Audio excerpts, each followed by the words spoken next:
Welcome students. Welcome to new topic solid state. In today's class we are going to study about the introduction to crystalline solids and their classification. When I say a word solids, the immediate thing which strikes to your mind is your surroundings. In your surroundings you are having many types of these substances starting from a pen, book, your study table, mobile, computer, everything which are having the solids in nature. So what are the solids? Last year you have studied solids are the substances which have definite volume and definite shape. Let us see some of the general characteristic properties of the solids. See, the solids are the one which are having the fixed mass, shape and volume. When you are having a solid with a fixed mass, shape and volume, it is mainly due to a very small intermolecular distance. And this small intermolecular distance is mainly due to a strong force of attraction. In solids, the attraction force between the two molecules will be very strong. Due to all these properties, solids are hard, rigid and they are incompressible. They will become hard and rigid. These solids are mainly classified based on the nature of arrangement of constituent particles in 3 dimensions. In the 3-dimensional shape, when the constituent particles are arranged in a definite order, they are classified as crystalline solids and amorphous solids. Two major class of the your solids. In today's class, we are going to focus on the crystalline solids. So let us start with crystalline solids. Some of the few properties of the crystalline solids are they are having sharp melting point and definite heat of fusion. Let me take one simple example, ice. Ice is an example of the crystalline solid. And when you start to melt the ice will start melting from all the directions. Here you can see the ice is getting melted and it is getting melted at all the sides. It is not something like at one corner ice is getting melted and other corner will remain as it is. No. When it comes to the melting, it is getting melted at all the sides and at the temperature of 0 degrees Celsius. This is mainly because of its nature, that is crystalline property. Second and very important properties of the crystalline solid is anisotropy. Then what is anisotropy? See here, when you check the physical properties of an solid from the different directions, then the property value will be varying. That is, there are many properties which have different values in different directions. That means properties will getting varied from the different directions. Let me explain by taking some of the perfect crystalline solids. Here in this crystalline solid we have arranged anion and cations in a perfect order. If I take green as an anion and yellow as a cation, then anion, cation. Since anion here we have to get the cation and reverse cation, anion. Again here anion, cation, and it will go on continuing. Now I will measure the property like physical properties from the different direction. For the time being, I will take the properties from this direction, from anion, cation, and another side that is diagonally where I am having all the cations. So when the properties has been determined from this direction, direction 1, I am making here, you can see when it is checking from this direction, the property is mainly due to the arrangement of atoms, that is green, yellow, that is anion, cations. Whereas I check the properties from the different angle. See here on this corner diagonally when I am checking it, then the properties are mainly due to all the cations. This will make a very important thing.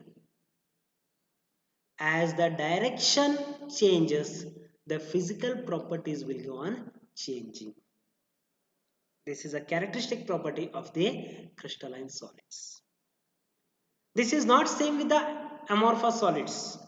In amorphous solids, the perfect arrangement of the atoms is not there, due to which whether you check from any direction, the property will remain same.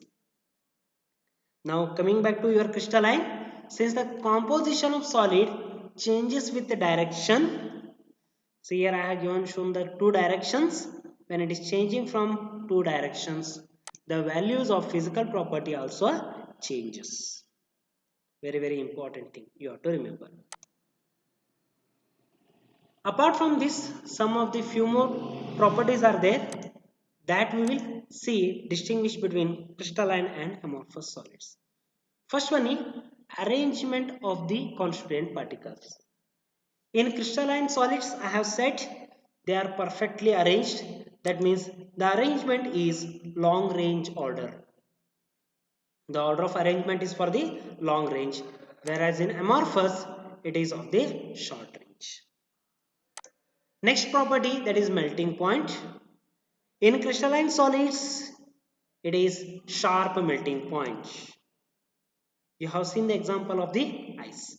Whereas in case of amorphous solids, they do not have sharp melting points. Third one, the heat of fusion.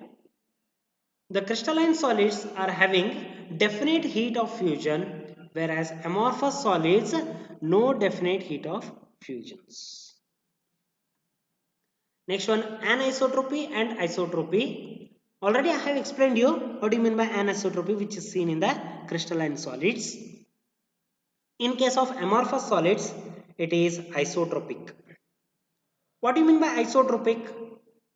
The physical properties will remain same from all the directions.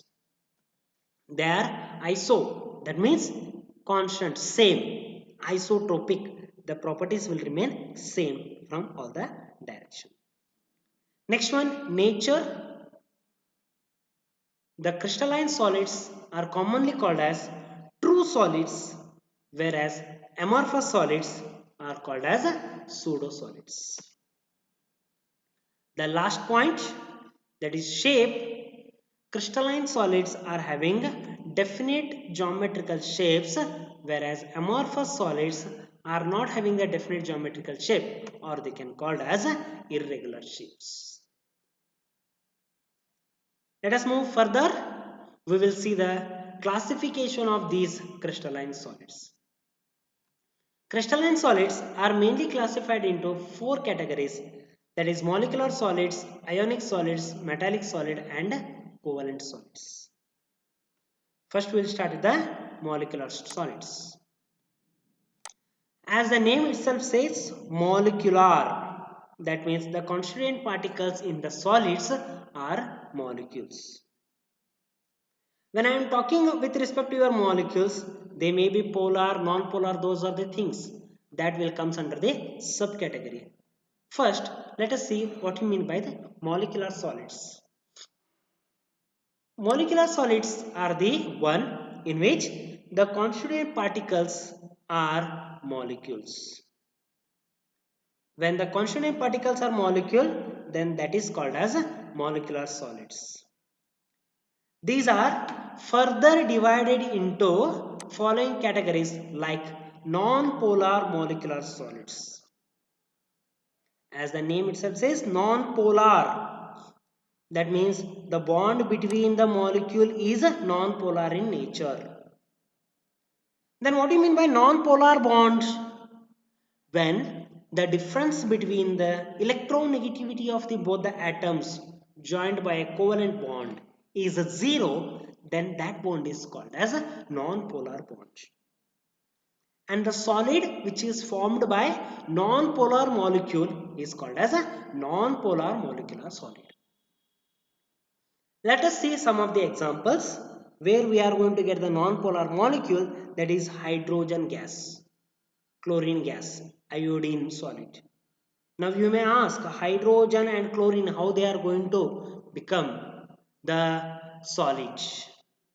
In this, when you are compressing the gases, they will get converted into solid, and we are talking with respect to those solids. And those solids are called as non-polar molecular solid. In the same, if I extend, there is a one more category which is inert gases, which are made up of the atoms. We cannot get argon as Ar2. It will be always Ar. That is, it will be present in the form of an atom. Helium, He. Last year you have studied He2 does not exist. Why? Because of the reason the bond order between the He2 molecule is 0. Hence it will always exist as He atom, you say. On the other hand, you also know that they are the inert gases that does not form the compounds or molecules. Some exceptions we are going to study, but maximum of the inert gases does not form the molecules because of complete octet. When I form a solid of those atoms, then also it is called as non-polar molecular solid because their bond between them is a non-polar covalent bond. Second category is opposite to the non-polar, that is your polar. Hence, the category is polar molecular solid. In polar molecular solid, the constituent particles are the molecules containing polar covalent bond. What do you mean by polar covalent bond? The bond formed by the atoms whose electronegativity difference is high. Let me take one example, HCl. In HCl, the difference between the electronegativity of hydrogen and Cl is very, very high. Hence, the bond formed is a polar covalent bond. When this polar covalent bond is formed, we are going to get delta positive and delta negative. And delta negative, delta positive of the different molecules, that is get attracted, and the intermolecular dipole-dipole interaction will be seen. And that is what has been written in the second point. The molecules are held together by relatively stronger dipole-dipole interaction. If the electronegativity difference between the two atoms is high, then we are going to get the polar molecular solid. Next one, third category, that is your hydrogen bonded molecular solid. What do you mean by hydrogen bond? The bond which is formed between hydrogen and more electronegative atoms like fluorine, nitrogen, oxygen atoms. So the solids which are formed by hydrogen bonds between hydrogen and fluorine, nitrogen or oxygen atoms, then it is called as a hydrogen bonded molecular solid. In the beginning, I have told you ice is a crystalline solid, and ice will fall in this category, that is hydrogen bonded molecular solid. Because in ice, the hydrogen bond is formed between oxygen and hydrogen of the two water molecules. And hence it will fall under the category hydrogen bonded molecular solid. Similarly, solid ammonia, where hydrogen bond is between nitrogen and hydrogen. Now let us move to the second category, that is your ionic solids. In this, as the name itself says, ionic, that means ions. Ions are the constituent particles. So which types of ions will be present? Cationic ions and anionic. That is, cations and anions are there. Hence, they are strongly attracted by electrostatic force of attraction, that is strong Coulombic force. Due to the strong Coulombic force, the ionic solids are held together. Let me take simple example here. Anion and cations are present. They are strongly attracted.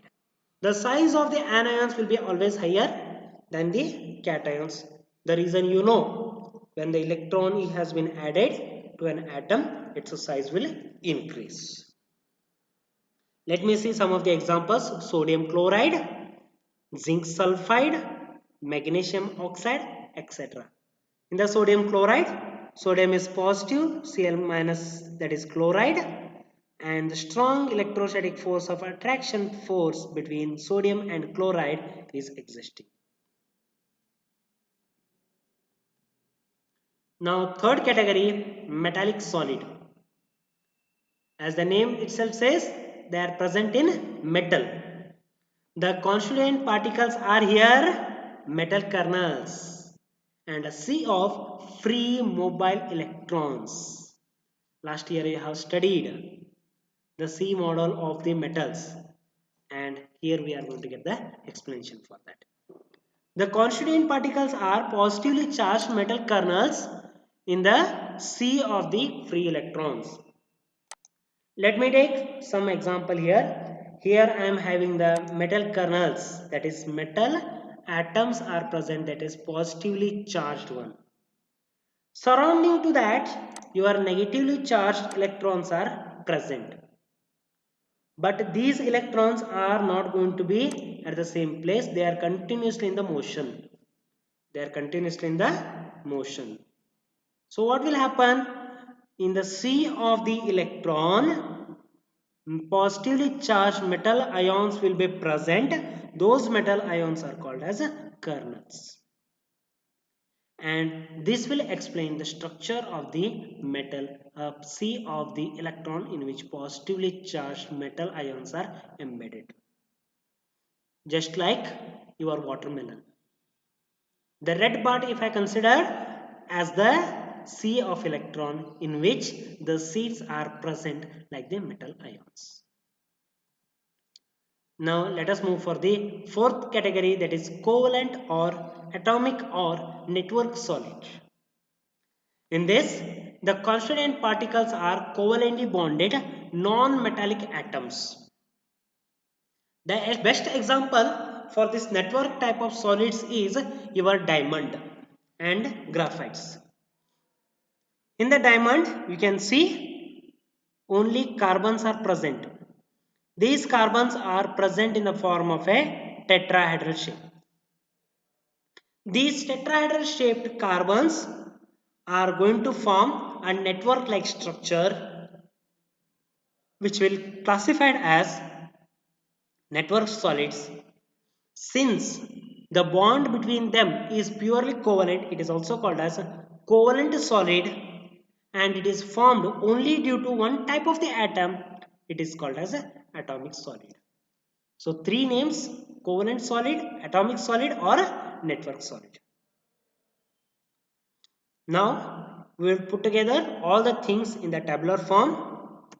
We will see the types of solids, constituent particles, the bond, example, and some of the properties. First one, molecular solids. The molecular solids, as I have said, there are different categories: non-polar, polar, and hydrogen bonded. So first one is non-polar.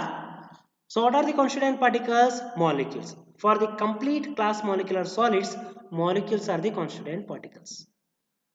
So in a non-polar, which type of bond is present? It is a weak force of attraction, that is your London force. Examples: H2, I2, CO2 and CCl4. These solids are soft in nature and the electrical conductivity is insulator. Now what about the melting point? Can you guess? I have given you one example here, H2. H2 is gaseous in nature. At normal temperature, it will be gas. So the melting point should be very, very low. What is melting point? Solid to liquid. But here I am already talking about the gaseous state. That is, liquid itself is getting converted into gas. So you may guess the melting point is very, very less. Now we'll move for the second one. That is your polar. In the polar, already the difference in the electrostatic electronegativity is present. Hence, we have got delta positive and delta negative. Hence, the bonding which is present is a dipole-dipole interaction. Example, HCl, where hydrogen is delta positive, Cl minus is delta negative. Again, physical nature is soft. And their insulator and melting point is low. The third one will go hydrogen bonded molecular solids, in which the bonding present is a hydrogen bonding. Can you give me one example? In the beginning itself we have seen the example, that is your ice. So what is the physical nature? Ice is hard in nature, but it is an insulator. So melting point is again low. Now move for the second category. Before that, you can take the screenshot of this one. Important. You can compare the physical, electrical and melting points of different types of the solids. Second one is ionic solids. As the name itself says, constituent particles are the ions. When ions are present, the force of attraction between them is strong electrostatic force of attraction or Coulombic attraction. Coulombic force, we can say. Examples: sodium chloride, magnesium oxide, zinc sulfide, calcium fluoride, etc. What are the physical properties or physical nature of the sodium chloride, magnesium oxide, zinc and calcium fluoride? All of them are hard and brittle in nature. Last year in the laboratory, you have studied the crystalline solids and you have determined one cation and one anion. They are nothing but your ionic solids. The all crystalline solid which you have examined or you have done the laboratory or lab experiments with respect to crystalline solid, all of them will fall under the ionic solids. Now what about the electrical conductivity? They are insulator at solid state, but they conduct electricity in molten or aqueous solution. And the melting point is very, very high. Now third category, that is your metallic solids. As the name itself says, metal kernels or positively charged particles, ions, are responsible for these molecules. Hence, positive ions in a sea of mobile electron is a constituent particle. The bonding between them is a strong metallic bond. Example, iron, copper, silver, any of the metal you can take. All the metals are going to exhibit same type of metallic solid. Physical nature, they are hard, but also you have studied some of the properties of the metals that are malleable and ductile. They can be easily molded. What about the electrical conductivity? Metals will conduct the electricity as well as heat. They are good conductor of heat and electricity. You have studied. That is what we are going to study now here again. Repeated part. They conduct in solid and molten state. Ionic solids, will conduct only in the molten or aqueous state. They do not conduct in solid, but metal will conduct in both solid and molten state. And melting point, they are fairly high. Comparatively high melting point we are going to see. And the last one, that is covalent or network solid. In the covalent or network solid, the constituent particles are atoms. In the atoms, the bonding which is present is a covalent bonding. Same thing I have told you when we were studying about that covalent solids. Covalent, atomic or a network solids I have said. Why? Because the bond is between them is covalent and the constituent particles are always atoms only. Examples, I have given you one example, that is your diamond. Along with that, quartz, silicon carbide, aluminum nitride, or many are there. These are hard in nature and insulator, and remember the melting point of these network solids is always very high. Always very high. Now you may ask, I have said atoms are the responsible for the network solids, but here you are having the different types of atoms. Remember, even though SiO2 is there, two different types of atoms are there. You can check the structure of SiO2. It is complex structure and they are present in the form of a network. The structure of SiO2, SiC, all these things you are going to study in the P block element. That time you can come to.